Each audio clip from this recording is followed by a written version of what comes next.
synchronization is another business practice that is very common, um, but commonly misunderstood, and that can also be utilized across the industries. So, you know, half of my professional career is really in global manufacturing and global operation management, global supply chain, and the rest of the career is in real estate. So I realized that how cross-functional team synchronization is important, not just in global supply chain, manufacturing, and other industries, but also it was very valuable lesson, and the implementation of that business practice really helped me in the real estate, especially creating a differentiating product and cutting the time. So let me share with you two kind of stories that how that cross-functional team synchronization really came to help me out in the global manufacturing and supply chain, and then how I was able to implement what was learned in the global manufacturing and supply chain into real estate and help us differentiate our product, our time to market, and our cost. So, in my global manufacturing supply chain days, of course, I'm dealing with, factories and suppliers and third-party manufacturers from China to Europe to, of course, all across Asia, and then Latin America, and of course, all America. And I realized that how when you're dealing with a team, especially like an engineering team, they are having misunderstanding with finance team. Our finance team is in lack of communication with the supply chain team, and then there is really a major disconnect between one echelon to another echelon. It's very common, but it's really not, uh, tackled properly many times, and hence you have, major delays. You have lots of inventory. Your fill rate is bad, and of course your logistics is not synchronized, and then of course the cost is a very major impact. So what we did is basically I realized that not only they're not sitting in the team, but different team members, from finance to engineering to project management and product development, and especially the sales team, they are not understanding. Their lingo is different, and hence they are not understanding.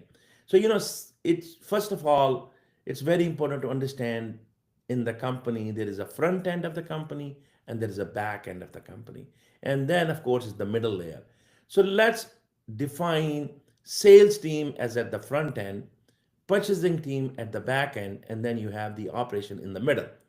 So lots of time, front end teams who are dealing with the customer, they're the one who are booking the orders, and they really know the best the product specification or the promises they have sold in terms of what is the product specification, how many different pieces will be delivered in what time frame, and what will be really the price they're selling in.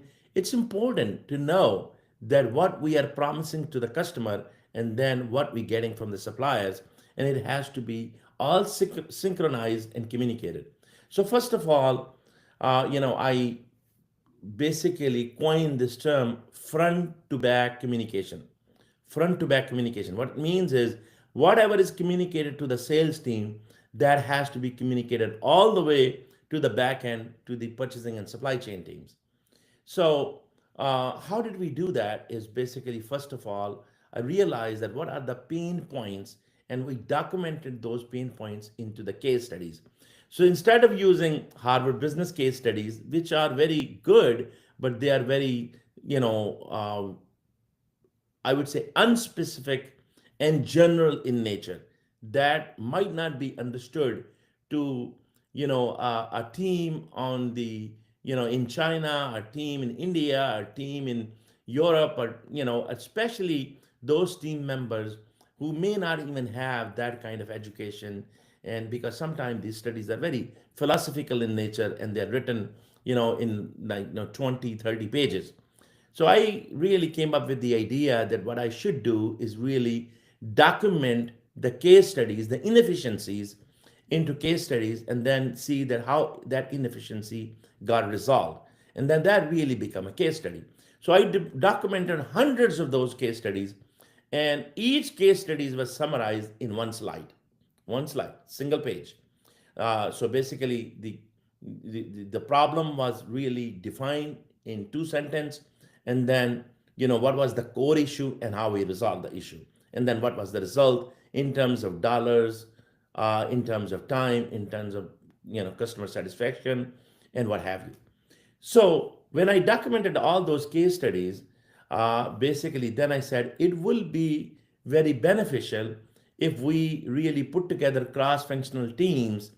So I took somebody from operation, I took somebody from engineering, I took somebody from project management, I took somebody from sales, and then of course I took somebody from purchasing and logistics and supply chain.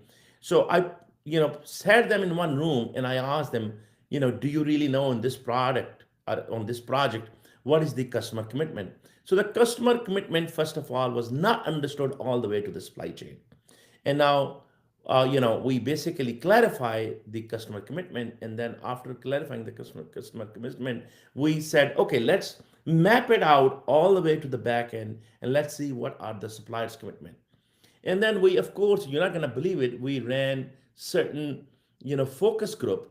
And in certain focus group, we had, okay, all right, now this our focus is really to reduce the fill rate. Sometime we had the focus to improve the cash flow. So let's suppose if you are giving, 90 days commitment to your customer, means they will pay you in 90 days, but you're paying to your supplier in 60 days, then you have a 30 days of negative cash flow right there. Then I didn't even add the operation time. Of course, when the inventory is going to come, raw material is going to come, it's going to take time to convert into a product. Let's say the the raw material comes and it takes 30 days to convert into a product. That's another 30 days. And then now if you're going to get paid, you're going to deliver and get paid in 90 days from a customer, then and if you have only 60 days commitment from your supplier, then you have a 60 days of hole in your cash flow. So, and then it means you have to pay interest to the bank, or you have to arrange that cash. So by mapping this out, we were able to bring positive cash flow instead of negative cash flow. So we realized that first of all, we need to tighten our commitment to the to the customer, because salespeople were just giving because they're a hero when they bring in business, when they book the business. Very seldom they are asked what is the net terms. So now and then, more unlikely that those terms are communicated all the way to the back end. So if the sales team have to give more than 15 days of terms, like 30-day terms or 45-day terms or 60-day terms at the front end, that need to be communicated all the way to other you know echelon in the company and then outside the company. So then we ran a campaign that we are going to turn our negative cash flow into positive cash flow. So we actually first of all communicated. If you don't communicate, you do not create a mandate. So you need to create a mandate that we have given 45 days terms to our customer, and it takes us 15 days to convert raw material into a product, and then it takes another 10 days in the supply chain. So hence you have about 70 days cash tied up. So now you need to make sure that you have 90-day terms from your supplier. Now you got 20 days of positive cash flow. So that campaign really was very, very successful. How did it happen? It first happened with the communication. understanding front end and back end, and then it's turning that communication, executing that communication through that, the focus group we created, and we made sure that all those commitments are from front to back aligned. That's called front to back alignment. So first front to back communication, then front to back alignment, and then that became a case study.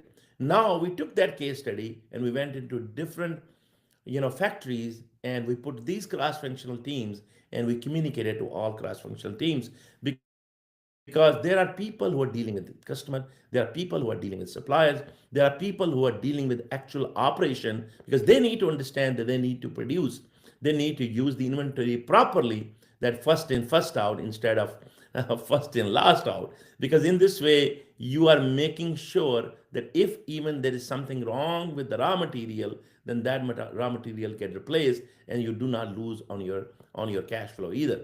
So these were all those things we were able to do through cross functional team alignment and communication. So that was the best practice, and then with that best practice we created a 5-day training workshop. So we said, okay, now we know these case studies, but not everybody in the company has 10,000 employees, or 20,000, 100,000 employees.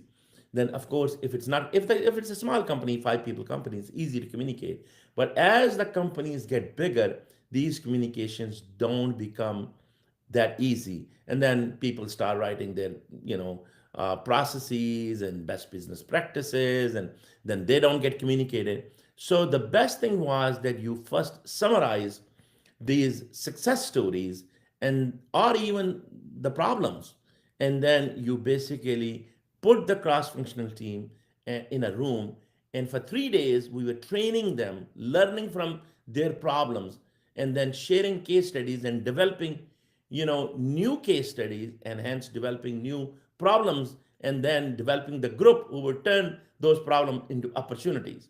So I sat down with them. I went across the globe, sat down with cross-functional teams, and then we had suppliers lined up for the 2 days. So 3 days of internal meetings and understanding the problem and taking the challenge, and then 2 days of actual implementation. And we were able to map that out and execute, not just learn or educate people, but also execute and get the results and commitments in the other 2 days. So that's really motivated people, that it's not just a theory, but it's actually a practice that could be implemented right away. So these were really, my success stories in the manufacturing industry, in this global supply chain. So then when I started the real estate business, and I have shared that before, that I studied 100 different businesses, and I found at that time in my life that the real estate was really the best. But again, real estate business, it has different value chain, it has a different mindset, even people have different education level. So you cannot just take a cookie cutter approach of taking those case studies, taking those business cases, taking those success stories, and just write a book and just send it, or write a policies book, processes book, and just implement it. That doesn't work, because the culture is very different in real estate versus in supply chain and manufacturing. you know so basically, I give you a story from the real estate, a small, even small company. When I started, that I realized that people who do the site development work, they do not communicate well with the people who do the foundation work, people who do the framing, people who do actually, finish work. So we made sure that we communicate between these cross-functional teams. Like for example, if you take the site development company, and you take foundation company, if the site development people do not understand that what will be the what will be the area of opportunity with the communication. That really basically the communication is that, okay, here is the architecture plan, here is the structural plan, and let's go and build that foundation. But if the site development team has not communicated well with the with the foundation team, then they basically will have a misalignment. They will not be able to understand that what will be the future of that structure. So we make sure that we actually have that communication. And there are always many different ways to do a job. You could develop a site one way or the other way, or you can just really build this structure with the different raw material and different methodologies. So it's important that you put them together and they synchronize with each other, that what's going to be their methodology. And that really helped me improve the mistakes, improve the construction time, and of course minimize the cost. Can you imagine how costly that foundation change would be if the site development company and the foundation company, because these are two separate companies, usually people use third party vendors for that.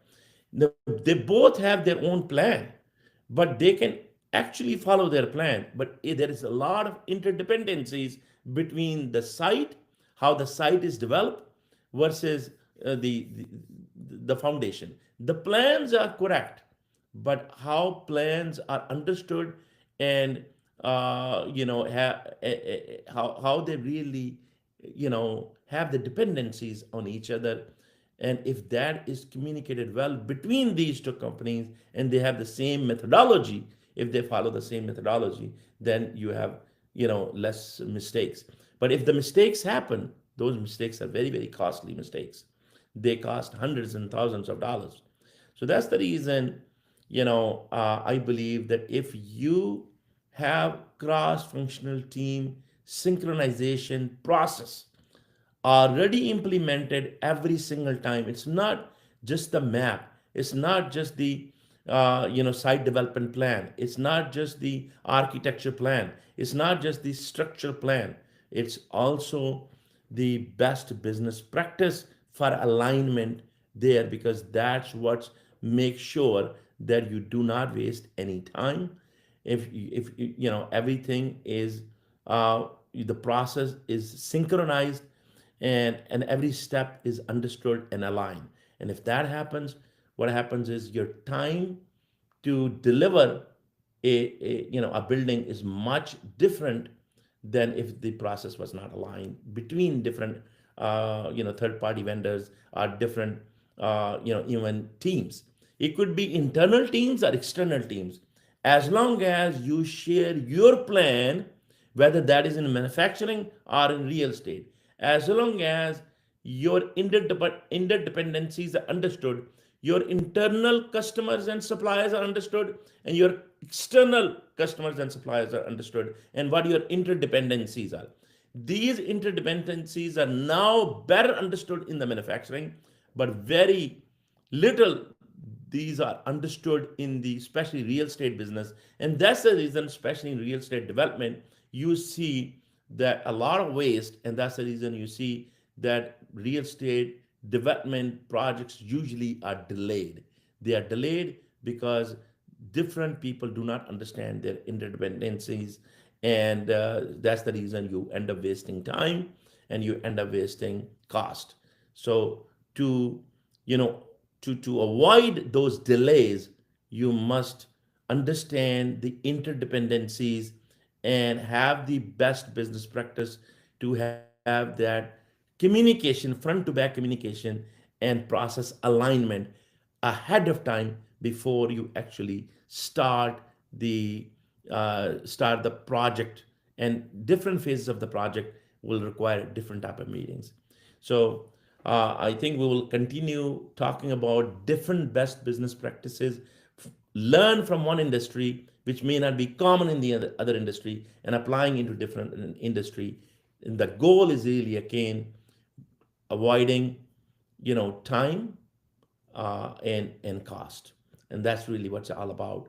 That how do you avoid wastage of time and wastage of cost? And of course, wastage of cost cannot be avoided if you do not focus on the quality of the product. If your focus is quality, if your focus is customer, and if you understand the interdependencies, and you communicate well from front to back between different internal and then external customers and suppliers, then then that's really save you eventually cost and time, and hence produce a quality product. With that, God bless you all. Have a great Sunday, and we'll continue with our other business practices that we took from manufacturing and implemented in real estate. Until then,